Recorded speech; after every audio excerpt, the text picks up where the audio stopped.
शेखपुरा के बरबीघा में जागो यादव जी रहते हैं और उनका परिवार इतना ज़्यादा गरीब है कि उनके परिवार में सब्जी खरीदने तक के लिए पैसा नहीं होता है। तब उनकी 10 वर्षीय बेटी साग तोड़ने के लिए खेत में बथुआ का साग तोड़ने के लिए जाती है और जब वह शाम तक वापस नहीं लौटती है तब उसकी खोजबीन शुरू होती है। और जब खोजबीन शुरू होती है तो अरहर के खेत में अर्धनग्न अवस्था में उस 10 वर्षीय बच्ची की लाश पाई जाती है और उसके बाद बवाल मच जाता है। आपको बताते चले कि जागो यादव जी की बेटी के साथ किसी ने हैवानियत की, उस नाबालिग बच्ची के साथ किसी ने हैवानियत की और अभी तक पुलिस प्रशासन का रवैया एकदम ढुलमुल है। वहां पर ना तो कोई नेता पहुंचा, ना तो स्थानीय विधायक पहुंचे और ना ही वो जाति का मसीहा जो कहा जाता है कि हम जाति का मसीहा हैं, जो जाति का रजिस्ट्रेशन लेकर के घूमता है, ट्रेडमार्क लेकर के घूमता है और कहता है कि हम उस जाति का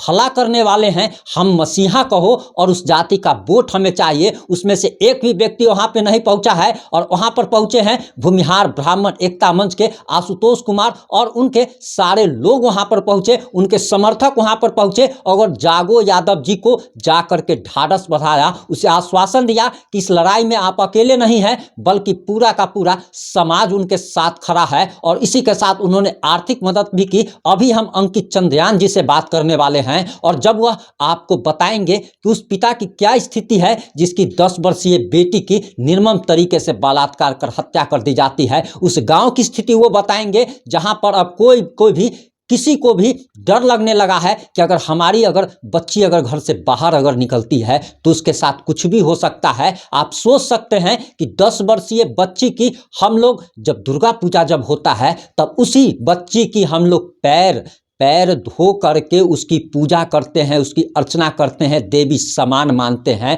और हैवानियत का जरा ये देख लीजिए कि 10 वर्षीय बच्चियों के साथ जो कुकर्म हो रहा है, हैवानियत शर्मसार हो रही है। तो चलिए अंकित चंद्रयान जी से बात करते हैं और वो आपको आंखों देखा हाल बताएंगे।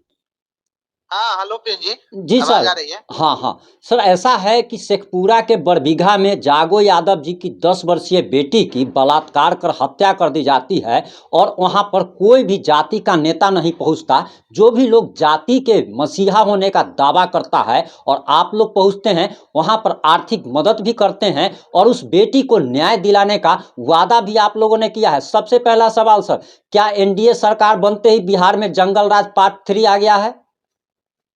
देखिए, एक बात सबसे पहले स्पष्ट कर देते हैं कि ये समाज की बेटी थी। मतलब कहीं अगर हत्या होता है या बलात्कार होता है जी, तो पूरे समाज का एक तरह से होता है, मतलब पूरे समाज की होती है। इसको तो पहले हम लोग जाति से नहीं जोड़ते हैं। जी, हम लोग जाति जोड़ते हैं जहाँ पे भूमिहार हो, ब्राह्मण हो, जहाँ मदद का जरूरत हो वहाँ जोड़ते हैं। जहाँ बलात्कार हो जाए, दुष्कर्म हो जाए, हत्या हो जाए, हम लोग वहाँ पहुँचने का प्रयास करते हैं। खासकर आशुतोष कुमार जी हर एक जगह पहुँचते हैं।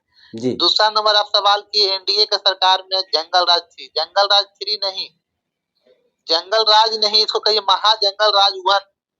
जिस अच्छा, तरह से महाजंगल इसको राज शुरू 1। किए हैं, जंगल राज का सीमा खत्म हो गया। वो अच्छा। जंगल राज में जो होता था वो तो खत्म हो गया। जी, अब जब आपके राज्य में बलात्कार और दुष्कर्म भी 7 साल, 8 साल, 10 साल के बच्ची का हो रहा है, तो यहाँ तो फिर महाजंगल राज का शुरुआत हो रहा है ना। जी। यहाँ से महाजंगल राज का शुरुआत हो रहा है और महाजंगल राज 1, इसका पार्ट 1 अभी चल रहा है। सर, हम जानना चाहेंगे और दर्शकों को बताना चाहेंगे कि आप लोगों ने उस पिता से आप लोगों ने भेंट किया है, उसे आर्थिक मदद की है जिसकी 10 वर्षीय बेटी की निर्मम तरीके से रेप करके हत्या कर दी गई। उस पिता की स्थिति क्या है? आप लोग मिल करके आए हैं, जरा उस पिता की स्थिति आप बताने का प्रयास कीजिए।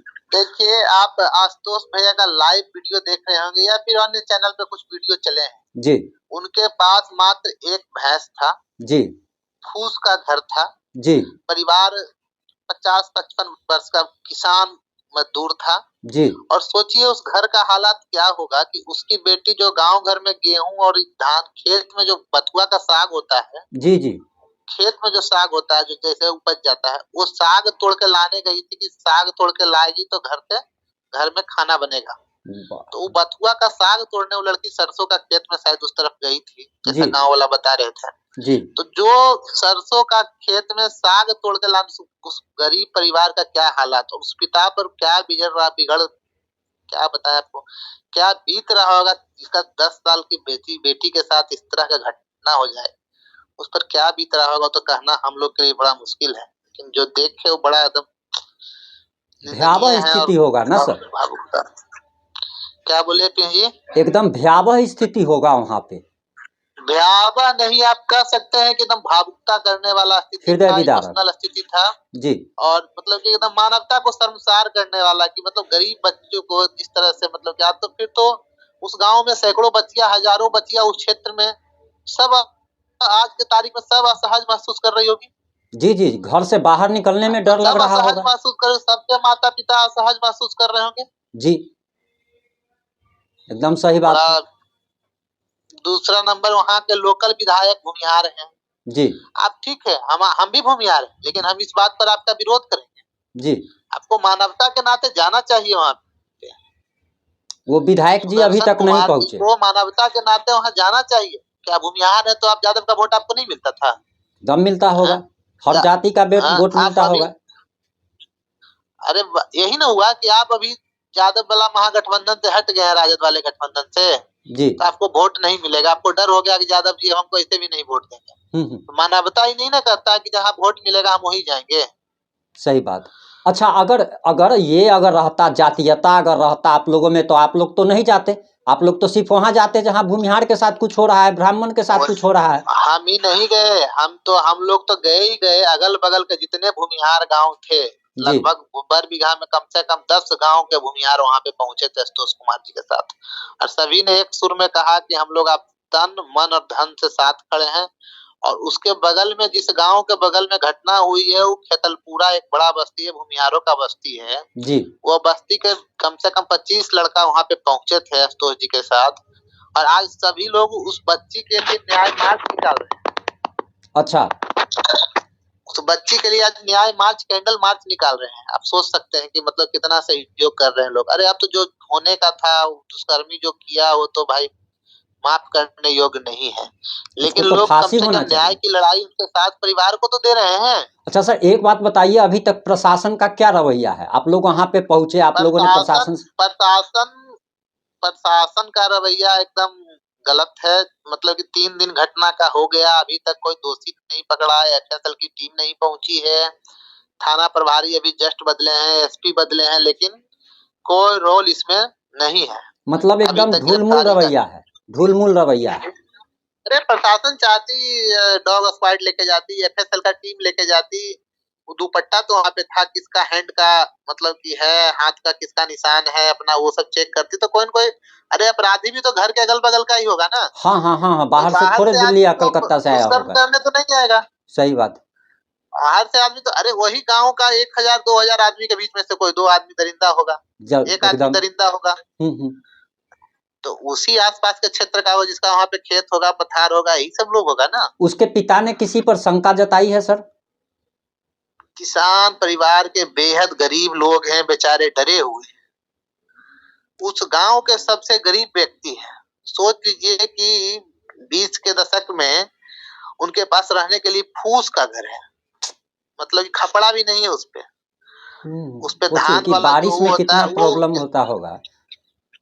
तो वो आदमी डर से किसका नाम ले। अच्छा, कहीं ना जो कहीं आदमी गांव आपको का, ऐसा नहीं लग रहा कि गरीबी के कारण भी आज उस पिता की क्या स्थिति होगी, जिसके पास ना पावर है, ना पैसा है, ना लोग है, उनके जात के लोग भी नहीं पहुंच रहे हैं, लोग नहीं, आप लोग वहां पर गए, उस पिता की आखिर स्थिति क्या होगी? उसे न्याय के लिए आखिर दर दर भटकना पड़ेगा, और फिर भी उसे न्याय मिलेगा या नहीं मिलेगा?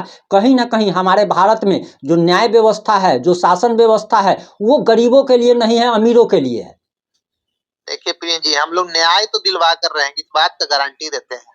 अच्छा, इस बात न्याय की तो आप दिलवा गारंटी कर ले रहे रहे हैं, हैं? कल हम पॉजिटिव लोग इंडिया पे बहुत बड़ी बात आप लोग बोल रहे हैं। न्याय तो दिलवा कर रहेंगे। कल हम लोग 500 के संख्या में उनके घर पे पहुंचे जी। शुरुआत का आर्थिक सहयोग, क्योंकि कोई नगद लेके, आज का जमाना ऑनलाइन वाला, कोई नगद लेके नहीं गया था। जी जी। हमने 5,000 रुपया का हमारे नेता ने सहयोग किया कि इसको फिलहाल के लिए आप थाना, घर, कोर्ट कचहरी जाने में जो खर्चा होगा उसके लिए रखिए। जी। उसके बेटा का फोन नंबर लिया गया है।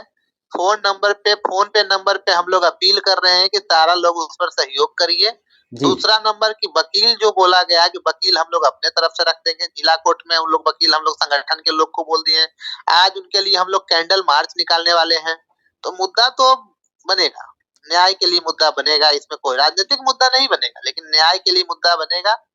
उस क्षेत्र में हजारों लाखों युवतियां जिनके 10 साल की बेटी है, आज वो बड़ा परेशान होगी। वो सब सड़क पे उतरेंगे और सरकार प्रशासन से मांग करेंगे कि भाई न्याय तो, गरीब को तो न्याय मिलना चाहिए। ये कहीं ना कहीं एक सामाजिक विकृति भी दिख रही है कि 10 साल की बच्चियों के साथ ऐसी हैवानियत, ये तो सुनने में बहुत मतलब ऑकवर्ड लग रहा है। ये तो वही सामाजिक विकृति तो बहुत बड़ा है ना जी जी, कि आप 10 साल की बच्ची को भी नहीं छोड़ रहे हैं, मतलब कि आपका किस तरह से यौनाचार उभार मार रहा है, आप कुछ सोचिए, सोच सकते हैं। आप अपनी पार्टी की तरफ से सरकार से और प्रशासन से क्या मांग कर रहे हैं, क्या कह रहे हैं, आप देखिए, लोग की क्या मांग है? हम एक बात स्पष्ट देखिए, हम लोग झूठ बोलने वाले लोग नहीं हैं जी। हमारे मांग मांगने से सरकार मानती नहीं है जी, हकीकत है। हम लोग मांग मानते नहीं, हम लोग आंदोलन करने वाले लोग जी, हम लोग सड़क पर उतरने वाले लोग हैं। आज संगठन के लोग सड़क पर उतरकर कैंडल मार्च करेंगे। कल हम लोगों ने जाके जो हम लोग से हुआ आर्थिक सहयोग किए, और हम लोग पूरा समाज, पूरा भूमिहार समाज के लोग वहां पे गए और कहे कि पूरा परिवार आपके, इस समाज जो है पूरा एक परिवार के रूप में आया और आपके साथ, आपको किसी से डरने का जरूरत नहीं है। और जो इस मामले को उठाए हैं जी, वहाँ एक पत्रकार है उमेश कुमार। अच्छा, उमेश कुमार जी निष्पक्ष पत्रकारिता करके भूमिहार है। अच्छा, उन्होंने रात में लाश को 12 बजे पोस्टमार्टम करवाया, उसके बाद थाना को रिपोर्ट किया, फिर एफआईआर करवाया, फिर हम लोग को सूचित किए, फिर सारा मामला को अपने स्तर से देख रहे हैं। तो पत्रकारिता में भी कुछ लोग ऐसे हैं जो भी जिंदा हैं, वो गरीबों की लड़ाई को लड़ते हैं। नहीं तो आप लोगों को तो जातिवादी कहा जाता है, लेकिन यहाँ पे तो आप लोगों ने जो परिचय दिया है वो इंसानियत का परिचय दिया है। देखिए, आप जातिवादी कहने से कुछ पत्रकार लोग हैं जो मतलब कि हम सच बताइए, संतोष रेणु 2 चुत्ता का आदमी, अरे तुम जाओ, तुम्हारे साथ, तुम्हारे समाज की बेटी के साथ बलात्कार, तुम इस तरह का मुद्दा उठाओ, तुमको गाली देने से क्या होगा? तुमको गाली देने से क्या होगा किसी समाज को? आज वही समाज तुम्हारा सहयोग कर रहा है। क्या संतोष रेणु से ये सवाल पूछा जाए? क्या देखिए, उस चूतिया से सवाल क्या पूछना, वो तो, उससे तो सवाल पूछने लायक है, उसका कुछ वजूद है। हम आपको गाली देके अगर चमक जाए तो, हम एक कहने का एग्जाम्पल एक कह रहे हैं आपको, कह रहे तुमको जाना है तो तुम जाओ।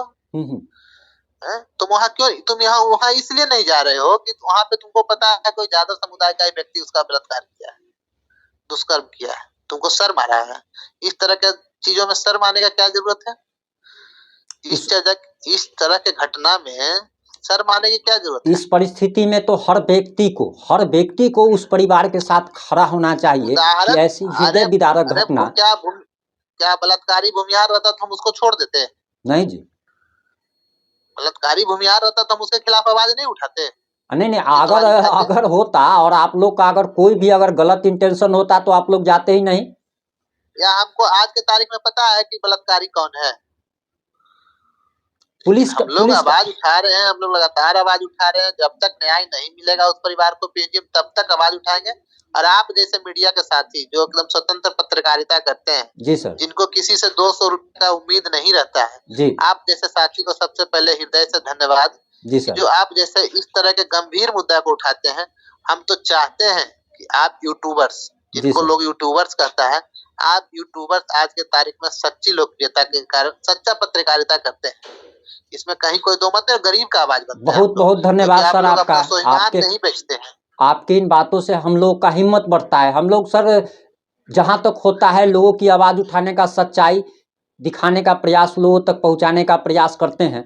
और आपने ये जो बात बोली है इससे हम लोग को काफ़ी हिम्मत मिलती है सर। और आप ही लोग के हिम्मत देने के कारण हमारे जैसे लोग खुलकर बोल पाते हैं, बुलंदी के साथ आवाज़ उठा पाते हैं, क्योंकि आप लोग ने हौसला जो दिया है, आप लोग का लगता है कि आप लोग बुरे वक्त में साथ देंगे। हम लोग साथ दिए हैं, आप ही के डिजिटल मीडिया के जो साथी अगर गलत जैसे भी गए, जेल गए, नशे लगा, हम लोग ने साथ दिया। आप लोग नहीं, आप लोगों ने तो बिहार बंद किया, उसके लिए आशुतोष कुमार नजरबंद रहे। हमारे लोगों पर एफआईआर हुआ, हमारे लोगों पर एफआईआर हुआ, हमने अपने संगठन के पैसा से उन लोगों का बेल करवाया। जी जी जी जी, हमारे 2 दर्जन से ऊपर साथियों पर बंदी के दौरान एफआईआर हुआ, किसी ने 1 रुपया दिया, किसी ने धन्यवाद तक नहीं दिया।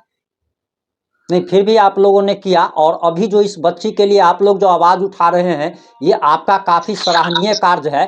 और हर समाज के लोगों को इस बारे में भी सोचना चाहिए और उस बच्ची के न्याय के लिए जो आप लोग लड़ाई लड़ रहे हैं, इसमें पॉजिटिव इंडिया हरदम आपके साथ है और आगे भी इस मामले में हम रिपोर्टिंग करेंगे और आप लोग जो आंदोलन करने वाले हैं उस पर भी हमारी नज़र बनी रहेगी और हम आगे भी इसको दिखाने का प्रयास जरूर करेंगे सर।